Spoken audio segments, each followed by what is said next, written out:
Hello, this is Joseph Holbrook, your favorite professor for Introduction to Social Science, ISS 1120 at Miami-Dade College in the summer of 2015, and we are now ready to take a look at Chapter 10 of Hunt and Colander's book, the chapter on education.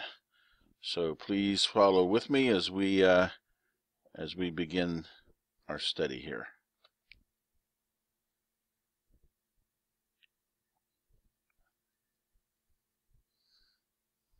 One second. Technical difficulties. Here we go.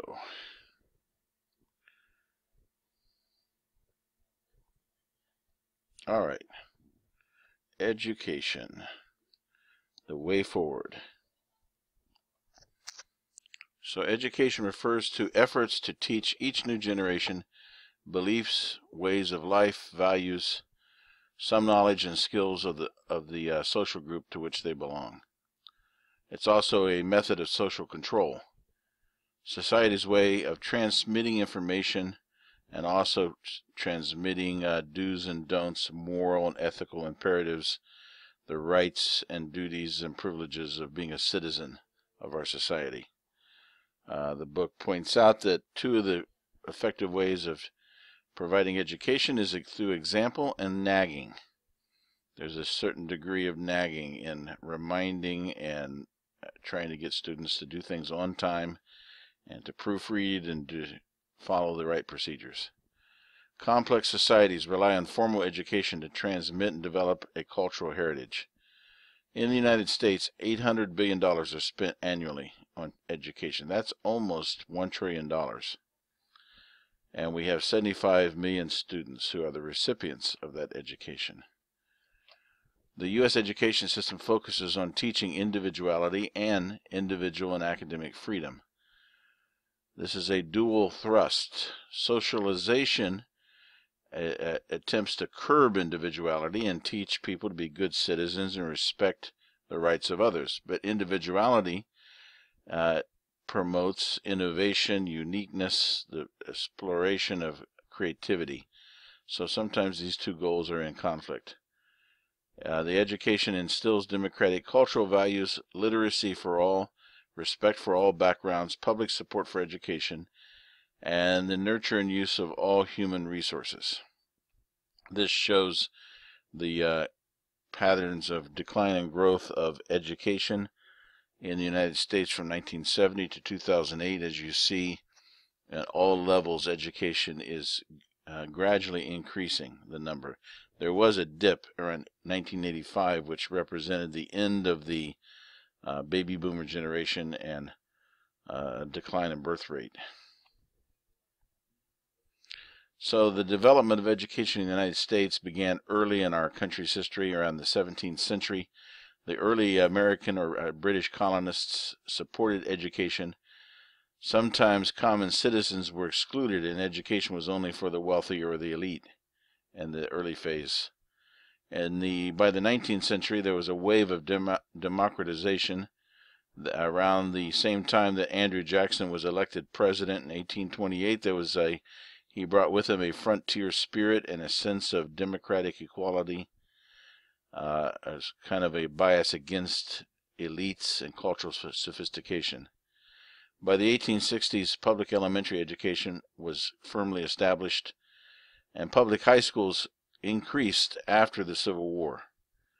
In the 20th century, higher education continues to expand, and college enrollment continues to grow, since we are now a information economy instead of a manufacturing economy. College education is becoming much more important. The U.S. school system is democratic. It's a unitary school system. We'll explain what that means in a moment. Most children receive similar educations.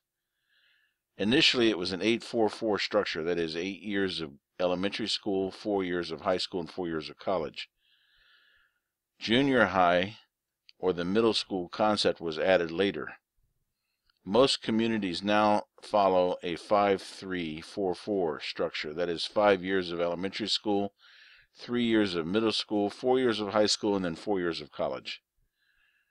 Kindergarten or preschool Head Start are recent additions that actually add on a year at the beginning of the process of education to help students adjust more quickly to the learning environment, especially disadvantaged students.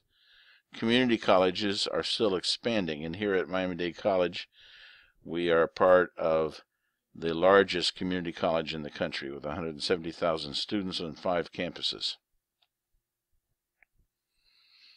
Some school challenges in the public school system include changing technology, private versus and charter schools, homeschooling, inequality in funding, textbook inadequacies, dropouts, multiculturalism, decline in effectiveness in some cases, No Child Left Behind Act requirements. There are many challenges facing the modern public school system. Changing technology. There are now programs that can correct grammar online. I wish more of my students would find out about these programs and use them. There are also books now online. You can get a PDF of a book, or you can get a Kindle.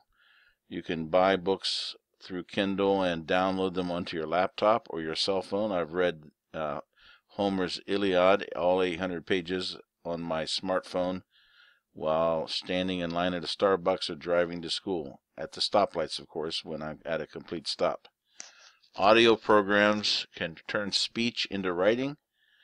This is a big advantage for some people who are handicapped to be able to speak into the microphone and let the computer write what they're saying. By 2040, some people are claiming that they will have downloadable knowledge databases, that you'll be able to be like Neo in the Matrix and plug in a chip and know karate or quantum physics. That would change education quite a bit. We also have alternatives to public school. There are 55 million school-aged in the public schools, actually 55 million school-aged children in all schools.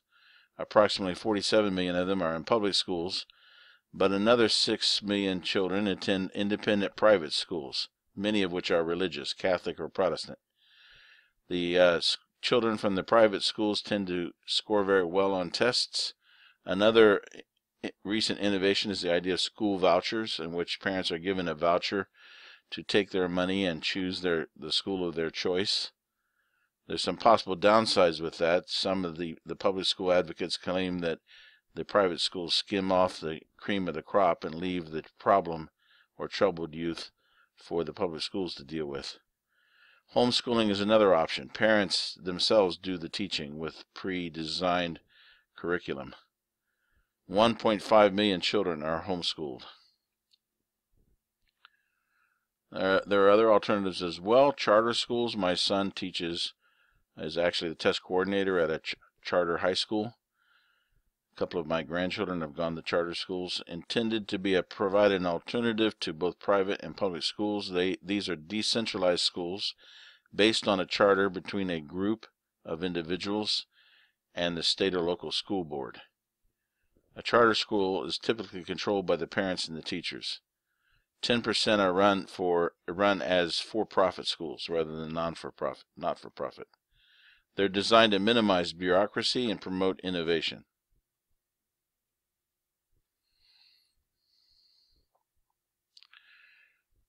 In Florida, there have been comprehensive educational reforms in past years. Some of these include grading based on student progress, elimination of social promotion being passing a student on to the next grade in order to keep them with their age group, even if they haven't been able to cut the mustard with their academic achievements. Merit pay is another one that some teachers' unions object to. Parents have a greater choice in Florida schools. New methods of teacher certification. In 2012, there was some evidence of academic improvement in Florida. There's also some controversy recently over the amount of testing that's done and some attempts to cut back a little bit on the requirements for testing. Public school textbooks. some textbooks are inadequate, or at the very least there is controversy over the content of textbooks. Since the 1920s, textbooks have become less and less rigorous. This is especially true in elementary school. The word because does not appear in most textbooks until the 8th grade. There's also the complication of ethnic, religious, political, and other pressure groups. For example, one textbook had pictures of birthdays, but because of certain pressure groups, no cake was allowed in the pictures because it had sugar in it. High school texts are designed so that students can get the gist of the content without actually reading the text, which, if that's true in Florida, that probably explains some of my challenges as a college professor. Bad habits. Bad reading habits, that is. Another problem is school dropouts. Dropping out leads to unemployment and crime. When education becomes too painful, students drop out. In some major cities, 50% of the students drop out. In the 1970s, it was about 14% nationwide, but now in 2009, it's about 8%, so it has improved. The dropout rate is much higher for Hispanics, around 18%, and for blacks, 9%. Many are in jail. That's supposed to be many. Boys drop out at a higher rate than girls. And here's some students that are in pain, or at least bored. Sure, we lose some, but who's counting, says the dropout factories. Multiculturalism. The U.S. system is called a winner-killer competitive system. It's not necessarily effective for other cultural groups. Collaborative learning environment is an alternative that works better with some minority groups. So the multiculturalism movement is advocating other approaches. Yuri Treisman's work with black college math majors at the University of Texas at Austin showed that the lack of math majors had nothing to do with ability, that it had to do with the lack of collaborative groups to encourage math study. The difference was institutional structure of program. And so he was very successful in getting groups of black college students who were focusing on math, helping one another. After the Civil War, students increased at the university level and interests were diversified. There were developments in science and technology. Scientific, technical, and vocational training increased at the college level as well, and an elective system developed. The elective system shortcomings led to the requirement of declaring a major. Also, liberal education guidelines were established at the university level. In the 1930s, survey courses and core curriculum were developed. General education was what was the old liberal education. In the 1960s, emphasis came about on greater emphasis on social issues. In the 1970s, there was an increase in focus on business professions, career paths to earn money. There was also a back to the basics and a broad liberal education emphasis in the 80s and 90s. Is U.S. education equal? Overall, education in the United States provides opportunities for most people. There is a funding disparity. Variations in taxable wealth lead to school funding inequities. Income status and education are closely linked. In the 1970s, the Supreme Court directed the states to explore alternative financing away from local income tax. Still, it's not equal in all opportunities, in all neighborhoods. So how much is enough? This shows the percentage of adults who have finished 4 years of high school or more. The dark line are whites from 1970 through 2007, and you see a dramatic increase in the gray lines, which are blacks. Many more blacks are completing high school or getting college education. And so that completes our quick preview of the chapter on education.